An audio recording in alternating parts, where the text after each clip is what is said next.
Hello again, my subscribers. Today we are doing a reaction.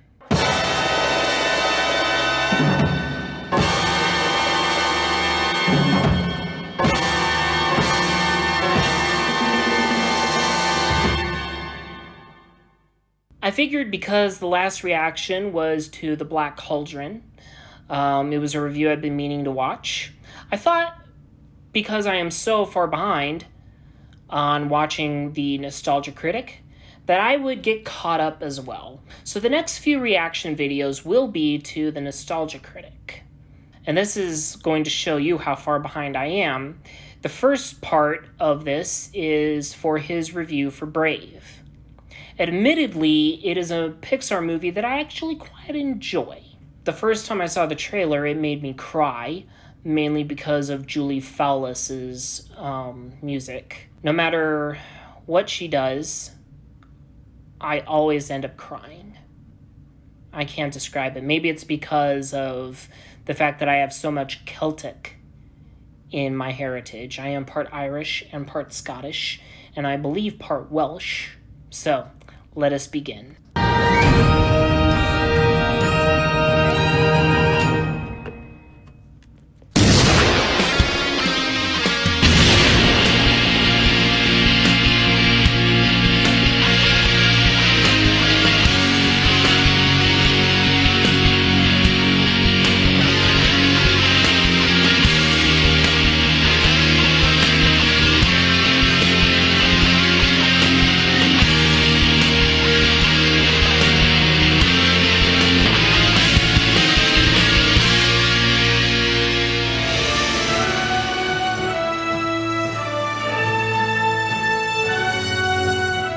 Welcome, Soul. Welcome to Disney's Oscar collection. Thank you, Inside Out. It's even bigger than I imagined. Well, that's what you get when you're constantly pushing the boundary of excellence. Oh my god, is that Frozen? It certainly is. Welcome to the collection. And just next to her is Toy Story 3. Holy smokes, you were nominated for Best Picture too, weren't you? I certainly was. Oh man, there's the first Oscar for any animated picture, Snow White. Kill me. Oh, wow, I can't believe I'm in the presence of such greatness. Believe it. Every film here was the best animated feature of its year. That's right, from Coco to Zootopia to Finding Nemo. Oh, what an honor. Ahem. Oh yes, and then there's Brave. That's right. I won 10 years ago. Wait, Brave won for Best Animated Feature? Yeah, she's a little like Suicide Squad. Everyone always forgets they won an Oscar. Except when someone wants to point out the Oscars don't know what they're talking about. Excuse me. I was clearly the best animated film that year. Oh, I guess if it was a slow year. I beat out losers like Paranorman. Holy shit, she beat out Paranorman? That forgettable Wreck-It Ralph flick. Dude, there was another Disney film that could beat her? 2, actually. That's right. The Tim Burton movie, Frankenweenie. Yeah, I'm shocked you beat that too. Now, here we all are, in the home of the brave.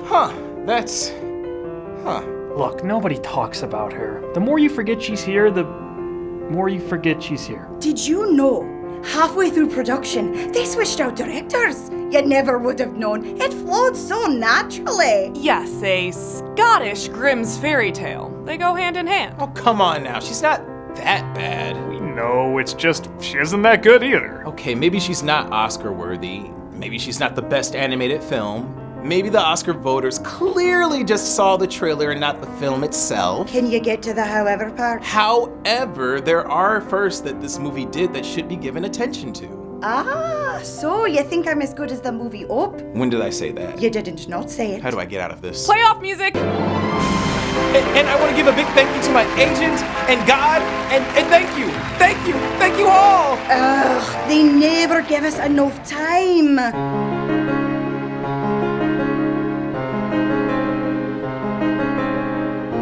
It's been 10 years since the release of Pixar's Brave, and if you didn't know that, nobody would blame you. Brave is one of those almost forgotten Pixar films in that if you bring it up, people do remember seeing it, but rarely remember if it was any good, or more commonly, if it was a Pixar production or a Disney production. It certainly doesn't look, feel, or act like any other Pixar movie, but it sure does look, feel, and act a whole bunch like a lot of Disney movies. At the time, though, there was a lot of build-up for this flick.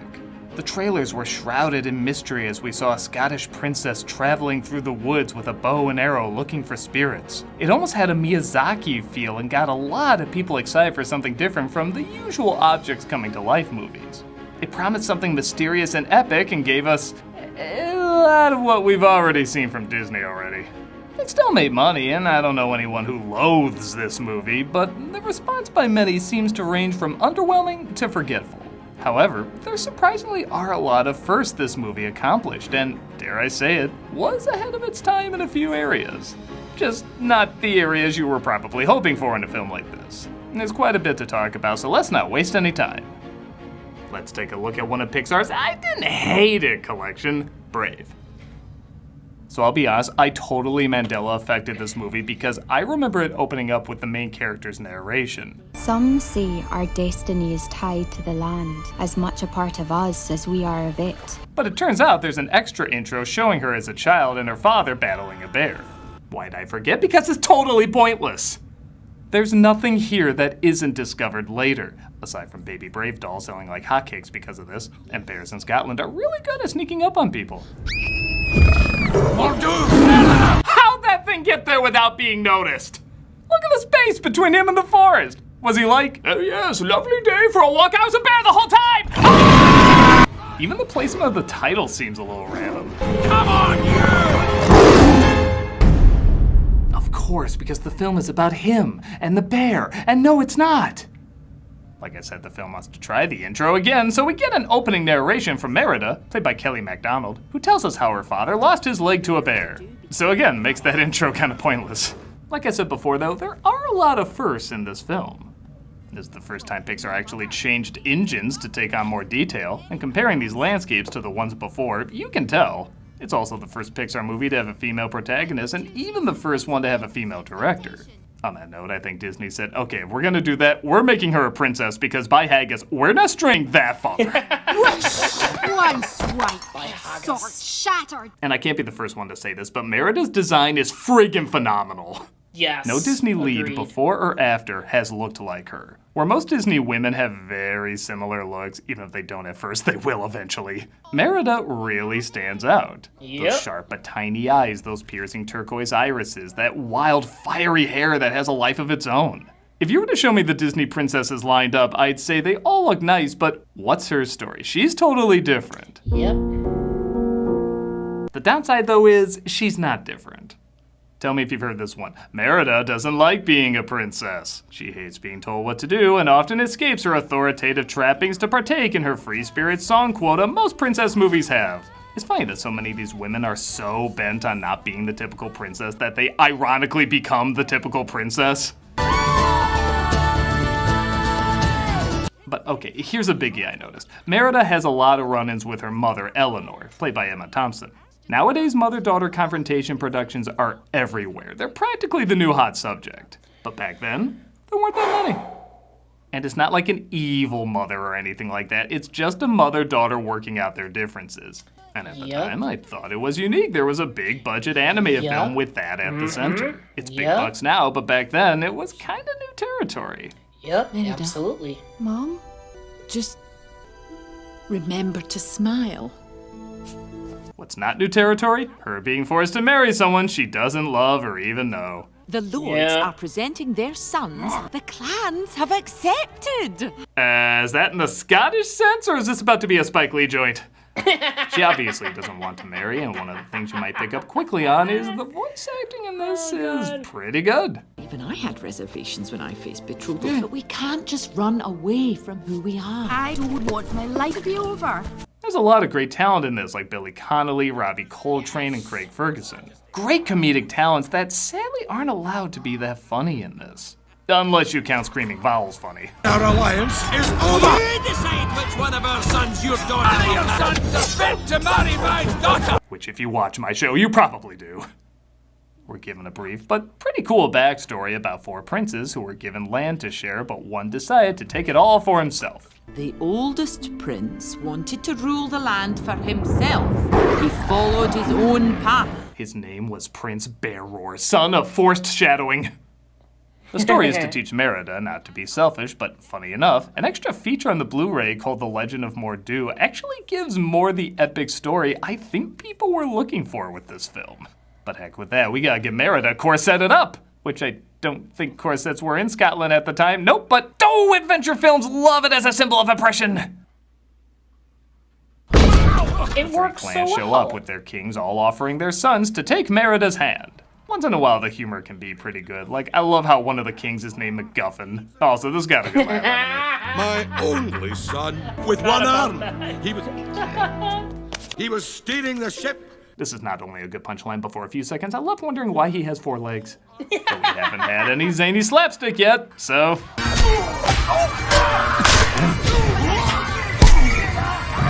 Yeah, I touched on this a little earlier, but the humor in this Pixar movie weirdly isn't that great. Granted, it's not annoying, but it's not funny either. Like I said, once in a while you'll get a cute joke like Eleanor pulling all these giant men's ears, but mainly it's... Feast your eyes! Butts! Ooh, I can play that clip again. Butts! The princes all take part in an archery contest to win Merida, but... Here comes a new challenger! I love how she keeps her face hidden like nobody can figure out who it is. Yeah. Good grief, it's you. I'll be shooting for my own hand.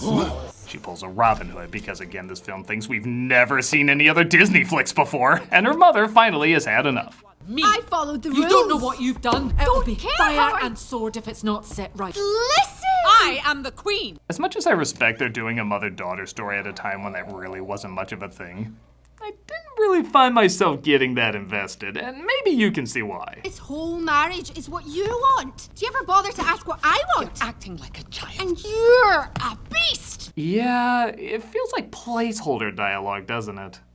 These aren't terrible lines, but absolutely nothing about them stands out. It's like they said, well, obviously we're gonna write something punchier later, and then never got to it. I spend less time listening to what they're actually saying and do the dumb American thing of repeating what part of their accent sound funny to me. Walk around telling me what to do, what not to do. Do? Trying to make me be like you. You? Sorry, this is so much more fun! Merida slashes the tapestry with all of her symbolism and goes riding into the forest where sprites, said to lead you to your destiny, await.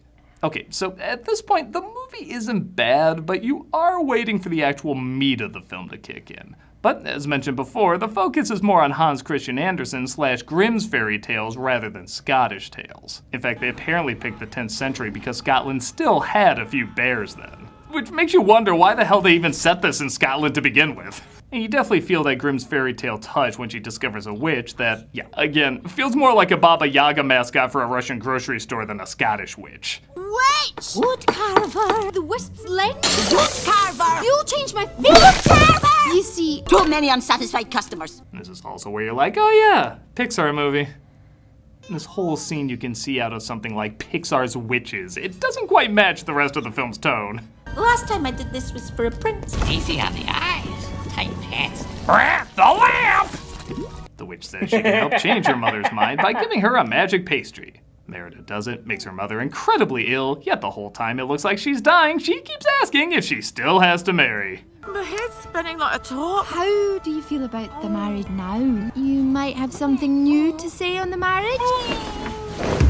I'll just tell them the wedding's off then. So anyway, as I was saying, get the marriage not all that bad. Eleanor makes weird sounds, starts to transform, and... So yeah, I think we can start our count of, oh, we're doing this.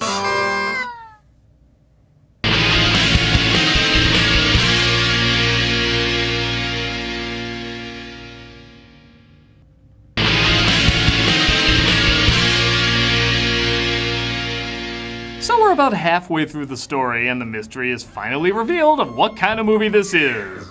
Mother Bear. That's right, a Disney film that made them no money, but for some reason they wanted to try again in Scotland.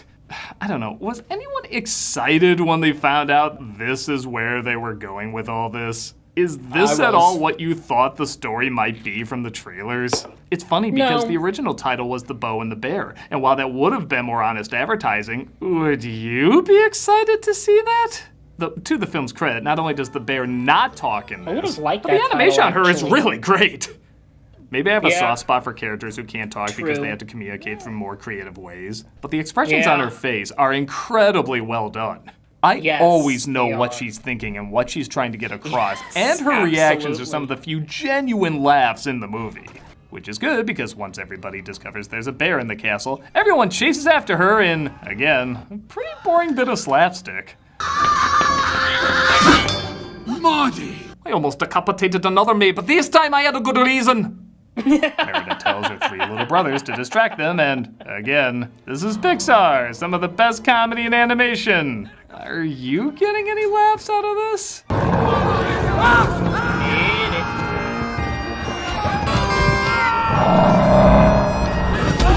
Nice reference to Adam's Family. And, like I mentioned before, Right!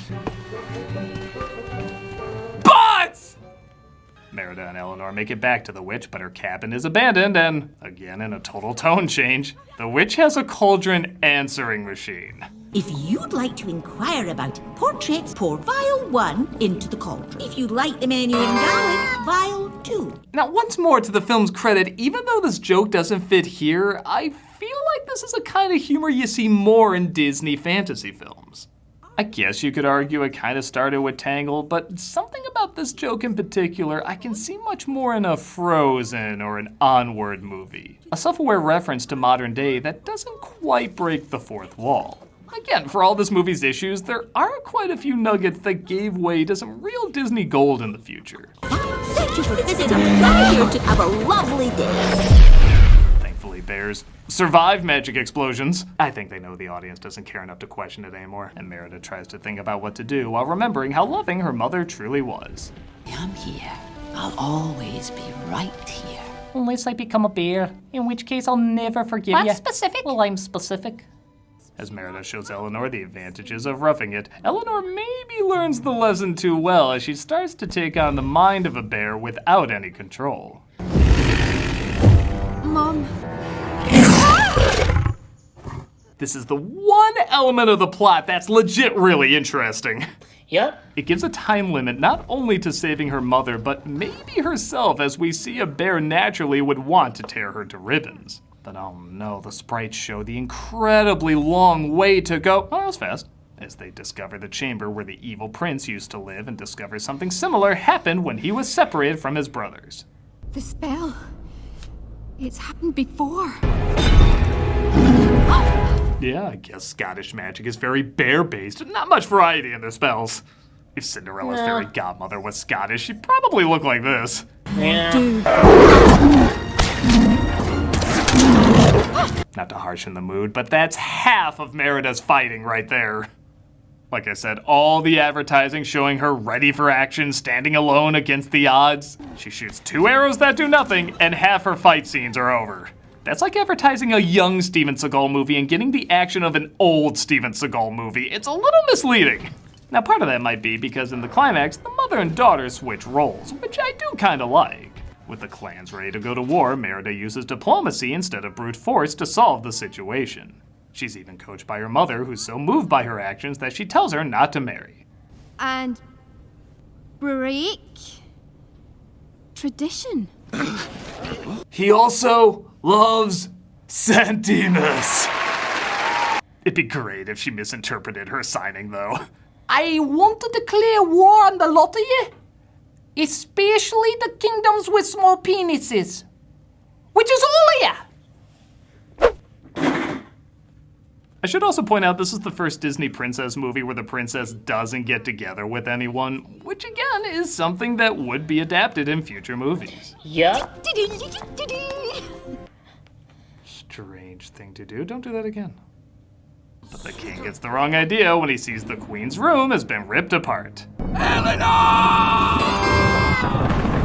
Yeah, he thinks the queen's been attacked by the bear, and they try to hunt her down. It's your wife, Eleanor. I'll not risk losing you too. I've gone through my arc of learning to listen to you, now I'm gonna go right back to not listening to you.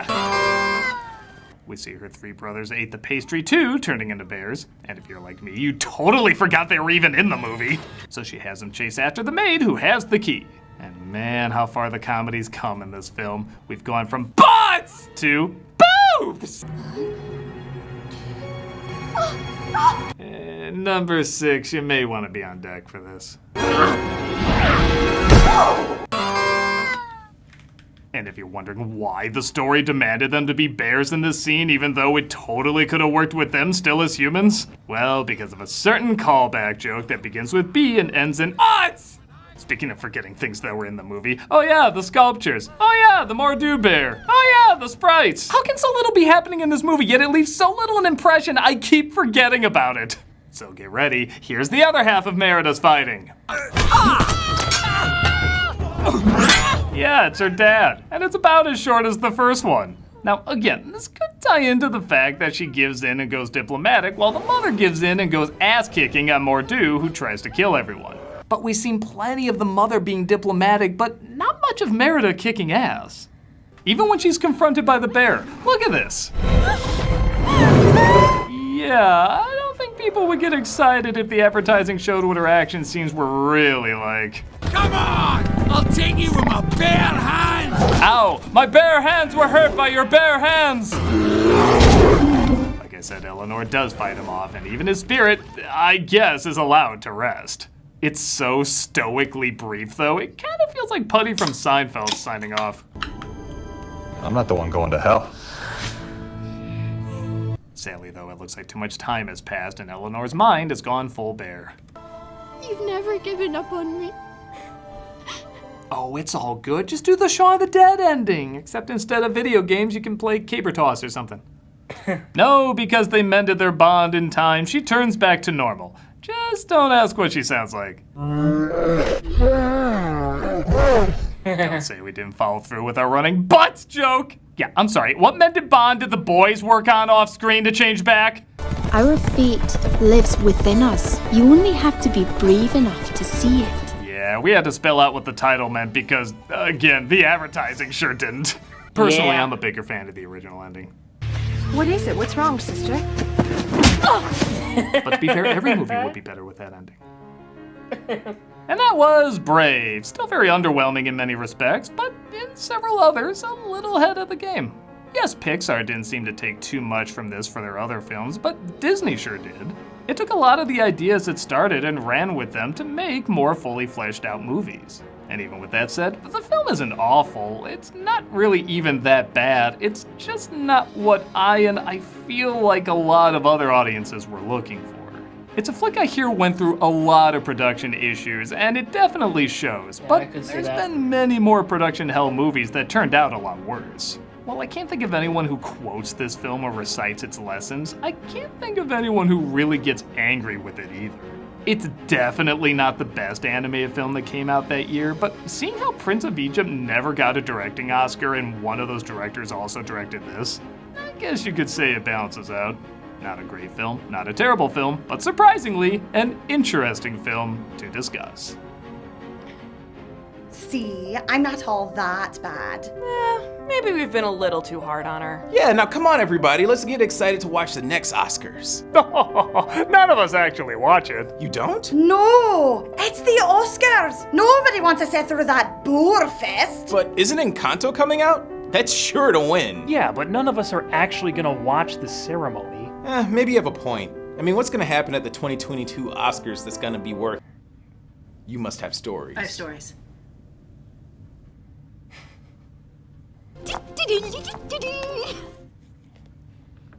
So, I agree with a lot of what Doug Walker is saying. However, and this is a very big however, I was pleasantly surprised at Brave. No, I did not get what I thought I was going to get, based on what I saw in the trailer. However, what I got was something far deeper.